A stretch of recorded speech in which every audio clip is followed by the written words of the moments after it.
Sir preparation గొప్పదా, luck గొప్పదా, లేదంటే ఈ రెండింటిని కనుక మనం చూసుకునేటప్పుడు వర్సెస్లో కనుక మనం మాట్లాడుకునేటప్పుడు ఏది ఎలాంటి రోల్ ప్లే చేసే అవకాశం ఉంటుంది సార్ అసలు స్టూడెంట్కి? కాంపిటేటివ్ ఎగ్జామ్లో సక్సెస్కి ప్రిపరేషన్ అనేది మేజర్ రోల్ ప్లే చేస్తుంది. అలా అని లక్ అవసరం లేదు అని నేను అంటలేదు. రెండూ కావాలి. ఏది ఎక్కువ కావాలి? ప్రిపరేషనే ఎక్కువ అండి. కష్టపడి అనే మాట కూడా నేను ఒప్పుకోను. ఇష్టపడి దానికి ఒకటి రెండు చిన్న చిన్న ఎగ్జాంపుల్స్ కూడా మాట్లాడుకోవచ్చు. ఓకే, ఎగ్జామ్ హాల్కి టైంకి వెళ్ళాలి. ఒక పూట ముందే బయలుదేరాము.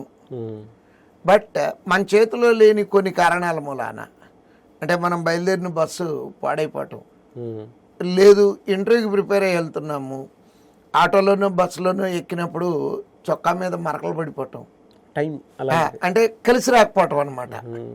అక్కడ లక్క కలిసి రాలేదు. కలిసి వచ్చింది అనుకోండి, 2 నిమిషాలు లేటుగా బయలుదేరిన ఆటో వాడు స్పీడ్గా తీసుకెళ్ళి మనల్ని దింపేసి టైంకి వెళ్ళొచ్చు మనం. కానీ 100% లక్తో ఉద్యోగం అయితే మటుకు రాదండి.